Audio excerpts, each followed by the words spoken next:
नमस्कार मंडळी. मंडळी, आपल्या चॅनलमध्ये नुकतेच आपण 12 व्हिडिओ प्रकाशित केलेले आहेत, ज्यामध्ये आपण सर्व 12 राशी आणि त्यामधील असणाऱ्या नक्षत्रांची सुद्धा संपूर्ण माहिती करून घेतलेली आहे, ज्यामुळे प्रत्येक राशीमधील असलेल्या व्यक्तींचं स्वभाव दर्शन, करिअर, आरोग्य आणि त्याबद्दलची सखोल माहिती आपल्याला मिळायला खूप सुंदर अशी मदत होते आणि ज्याचा उपयोग आपल्याला निश्चितपणे आपलं व्यक्तिमत्व अजून जास्त बहारदार, आकर्षक बनवण्यासाठी तसेच करिअर निवडीसाठी, उच्च शिक्षणाची लाईन निवडण्यासाठी अतिशय उत्तम होतं. अजूनपर्यंत आपण हे व्हिडिओ पाहिलेले नसतील तर अवश्य पहा. या सर्व 12 व्हिडिओंची लिंक याच व्हिडिओच्या खाली डिस्क्रिप्शनमध्ये देत आहोत. मंडळी, आता आपण सुरू केलेली आहे ही 27 भागांची राशीचक्रातील सर्व 27 नक्षत्रांच्या सखोल माहितीची मालिका आणि हा त्यातला 23वा भाग आहे. या प्रत्येक नक्षत्रामध्ये 4 चरण असतात. त्या प्रत्येक चरणाबद्दल सुद्धा आपण विस्तृत माहिती या नक्षत्राच्या व्हिडिओमध्ये घेणार आहोत. त्यामुळे अर्थातच आपल्याला आणखीन अधिकची माहिती आपल्या व्यक्तिमत्व, आरोग्य आणि करिअरबद्दल मिळायला जास्त मदत होईल. आणि सर्वात महत्त्वाचं म्हणजे आपल्या या नक्षत्रांच्या मंडळींनी आध्यात्मिक साधना उपासनाची बैठक चांगली करण्यासाठी कोणती करायची उपासना, मंत्रपाठ याची सुद्धा माहिती आपण व्हिडिओच्या शेवटच्या भागात घेणार, तेव्हा व्हिडिओ अगदी शेवटपर्यंत संपूर्ण पहा. मंडळी, मी वास्तुज्योतिष सल्लागार नयन धोत्रे नेहमीप्रमाणे आपलं स्वागत करतो या आपल्या आवडत्या यूट्यूबवरील चॅनल ज्योतिष कट्टामध्ये. ज्योतिष कट्टा या चॅनलला अवश्य सबस्क्राईब करा. सोबत दिलेलं बेलचं चिन्ह सुद्धा दाबून अवश्य घ्या. 23वं नक्षत्र आपण आता पाहूया, धनिष्ठा. या नक्षत्रातले पहिले 2 चरण मकर राशीमध्ये, त्यानंतरचे 2 चरण कुंभ राशीमध्ये येतात. हे राक्षस गणाचं नक्षत्र आहे आणि याचा स्वामी ग्रह आहे मंगळ.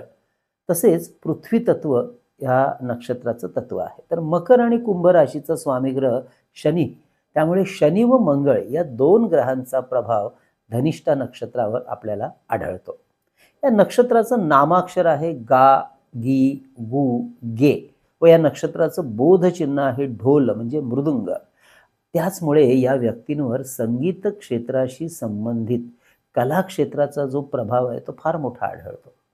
या कला संगीत क्षेत्रामध्ये त्यांना विशेष आवड राहते व त्यांच्या करिअरला सुद्धा या कलेच्या क्षेत्रात उत्तम वाव असतो. या नक्षत्राची देवता आहे अष्टवसू, जी प्रतिष्ठा, सौभाग्य, धन, धान्य, समृद्धी, मान सन्मान यांची कारक देवता समजली जाते, मानली जाते. त्यामुळे या सर्वांचा शुभ प्रभाव या मंडळींच्या व्यक्तिमत्वावर, जीवनावर असतो.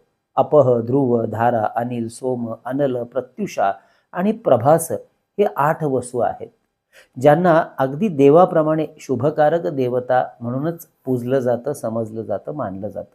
त्यामुळे ही मंडळी दृढ विचारांची आणि ऊर्जावान असतात. शिवाय मंगळ ग्रहाचा प्रभाव या नक्षत्रावर असल्यामुळे साहस, नेतृत्व गुण, कामामध्ये असणारी गतिमानता यांचा संबंध सुद्धा यांच्या व्यक्तिमत्वामध्ये ठासून भरलेला दिसतो. यांच्या कार्यामध्येही तुम्हाला तो आढळतो. तसेच दुसऱ्यांकडून काम करून घेण्याची स्वभावातली असलेली गुणवत्ता सुद्धा अतिशय सुंदर असते. त्याचप्रमाणे हाती घेतलेलं काम पूर्ण करण्याची यांची नेहमीच सवय राहते. अगदी कितीही कष्ट पडले, त्रास झाला तरी कोणतेही काम अर्धवट नाही सोडत. अर्थात मंगळ ग्रहाच्या प्रभावामुळे स्वभावामध्ये थोडासा रागीटपणा, चिडचिडेपणा, शॉर्ट टेम्परनेस आणि त्याचबरोबर स्वाभिमानीपणा आणि स्वतःच खरं करण्याचा अट्टाहास गुणधर्म सुद्धा आढळतो. असं असलं तरी कोणालाही आपल्यामुळे त्रास होईल, कोणाचं मन आपल्यामुळे दुखावलं जाईल अशा प्रकारचं यांचं वागणं आणि बोलणं नसतं. मात्र कोणी जर यांना त्रास दिला, नुकसान केलं तर मात्र अशा प्रसंगात योग्य वेळेची वाट पाहून त्या व्यक्तीचा सर्व हिशोब मात्र पूर्ण करतात. मग मात्र कोणालाही सोडत नाहीत. तसेच कोणत्याही कार्यामध्ये आपल्या स्वतःच्या मेहनतीवर विश्वास ठेवून काम करतात, कामाला सुरुवात करतात. कोणावरही अवलंबून राहायला यांना आवडत नाही. अत्यंत महत्त्वाकांक्षी स्वभाव असतो यांचा. मात्र स्वभावामध्ये खर्चिकपणा सुद्धा तितकाच असतो. तर समाजातील दुबळ्या वर्गाला सदैव मदत करायला पुढे असतात, पुढाकार घेतात. त्यामुळे सामाजिक कार्य, न्यायाची कार्य करणं ही त्यांची सवय किंवा स्थायी स्वभाव आहे असं म्हणायला हरकत नाही. तर्कसंगत व बुद्धिमान स्वभावाची ही मंडळी आहेत आणि त्याच जोरावर ही मंडळी जीवनामध्ये यशस्वी होत असतात.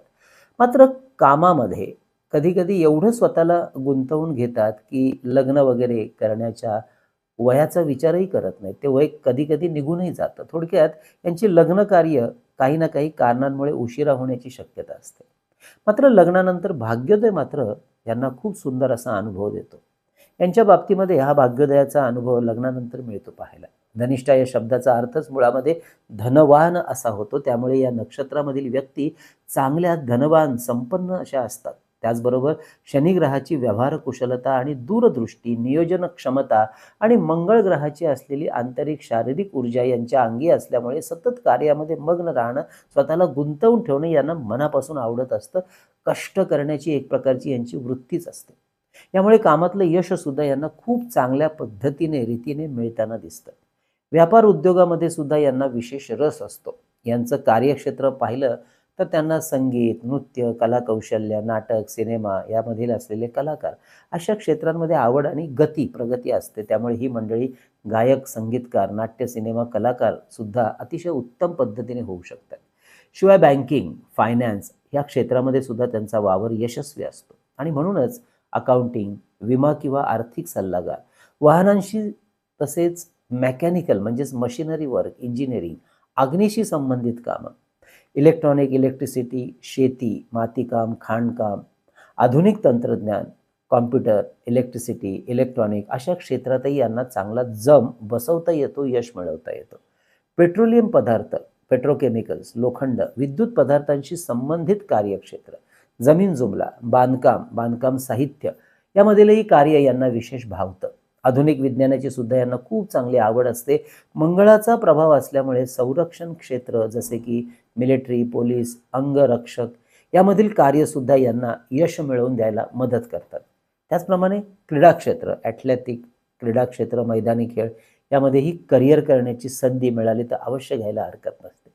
त्याचबरोबर शल्यचिकित्सा, तर्कशक्ती चांगली असल्यामुळे गुप्तहेर, वकील, इतिहासकार, आध्यात्मिक गुरु, समुपदेशक, ज्योतिष किंवा वास्तू विषयातले सल्लागार, तर काही वेळेला अघोरी विद्येचे जाणकार किंवा त्यामधले कार्य करणारे सुद्धा अतिशय उत्तम होऊ शकतात. यांच्या आरोग्याचा विचार केला तर ही मंडळी जरा निष्काळजी असतात आरोग्याच्या बाबतीत. अगदी पार रोगाचा प्रादुर्भाव वाढला की मग डॉक्टराकडे जातात. यांना ब्लड प्रेशर, रक्तन्यूनता, हाडांचे आजार, कॅल्शियम डेफिशियन्सी, दातांची दुखणे, डोक्यावरचे केस जाणं वगैरे, तर महिलांना मासिक पाळीचे आजार फार सांभाळणं गरजेचं असतं. या मंडळींनी साधना, उपासना या संदर्भात हनुमंताची उपासना फार महत्त्वाची असते, ती अवश्य करावी. हनुमान चालिसा, भीमरूपी मारुती स्तोत्र अवश्य पठण करावं.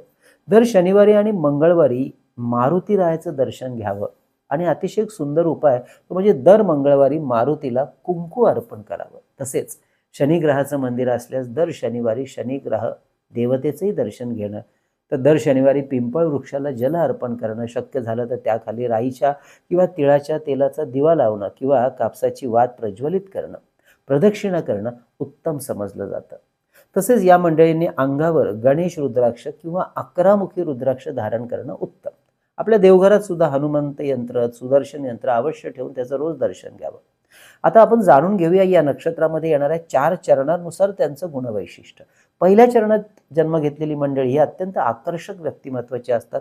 बुद्धिमान तर असतात, परंतु बोलक्या स्वभावाचे असतात. यामध्ये सुद्धा बोलणं त्यांचं लाघवी असतं. त्यामुळे उत्तम मार्केटिंग, कम्युनिकेशन हे त्यांचं नेचर असतं. तसंच त्यांचा स्वभाव हा बिनधास्त असतो आणि बऱ्याचदा आर्थिक बाबतीमध्ये खर्चिक सुद्धा असतात. दुसरं चरण यामध्ये जन्म घेतलेली मंडळी अत्यंत मेहनती, हार्डवर्किंग नेचरची असतात. आपलं ध्येय पूर्ण करण्याच्या मानसिकतेमध्ये सतत ही माणसं विचारामध्ये असतात. त्यासाठी वाटेल ती मेहनत करण्याची यांची नेहमीच तयारी असते, कारण एनर्जेटिक असतात. अगदी वाढत्या वयातही त्यांचा उत्साह आणि काम करण्याची वृत्ती ही कायम टिकून राहणारी असते. तिसऱ्या चरणामध्ये जन्म घेतलेल्या मंडळी अत्यंत विश्वासू स्वभावाच्या असतात. समाजातील, कुटुंबातील व्यक्ती त्यांच्यावर अगदी डोळे झाकून सुद्धा विश्वास ठेवू शकतात. अर्थात या विश्वासाला ही मंडळी तितकीच पात्रही असतात. एक वेगळाच ऑरा ह्या मंडळींचा असतो.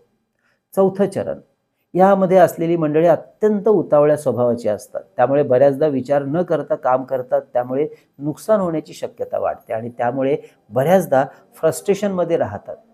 परंतु ही मंडळी अत्यंत हळव्या स्वभावाची असतात. मंडळी ही होती धनिष्ठा नक्षत्राची संपूर्ण माहिती. पुढच्या भागामध्ये शततारका हे 24वं नक्षत्र जे कुंभ राशीमध्ये येतं संपूर्ण, त्याची आपण माहिती घेणार आहोत. मंडळी आजचा हा विषय कसा वाटला अवश्य कळवा. जास्तीत जास्त लोकांपर्यंत आपला व्हिडिओ शेअर करा. आणि आवडला असेलच लाईकसुद्धा करा. मंडळी, आपल्या ज्योतिष कट्टाच्या वतीने आपण 3 पुस्तकं प्रकाशित केली आहेत. त्यापैकी विविध स्तोत्र आणि मंत्र यांचं संकलित केलेलं अप्रतिम पुस्तक चैतन्य लहरी भारतात कुठेही मागवायचं असेल तर ₹330 आमच्या व्हॉट्सअप नंबर आहे 9892156163. हा नंबर थंबनेलवर आणि खाली डिस्क्रिप्शनमध्ये नेहमी दिलेला असतो. यावर ₹330 फोनपे करून त्याचा स्क्रीनशॉट, तुमचा संपूर्ण पत्ता, पिनकोड नंबर आम्हाला व्हॉट्सअप करा. तसेच मंडळी, परमपूज्य टेंबेस्वामी महाराजांनी रचलेला अप्रतिम 700 ओव्यांचा ग्रंथ श्री सप्तशती गुरुचरित्र सार ₹151 फोनपे करून आपण मागवू शकता. आणि अष्टोत्तर शतनामावली हे पुस्तक सुद्धा आपण मागवू शकता ₹151 फोनपे करून. यामध्ये विविध देवदेवता आणि काही महत्त्वाचे ग्रह यांची 108 नावं संकलित केलेली आहेत.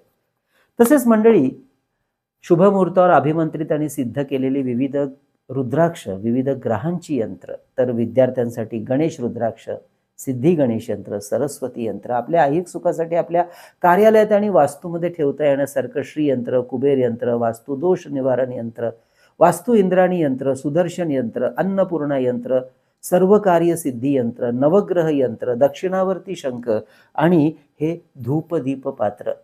मंडळी, हे सुद्धा आपल्याला ऑर्डर करायचं असेल तर आधी व्हॉट्सअप मेसेज करा, माहिती घ्या आणि नंतर आपली ऑर्डर बुक करा.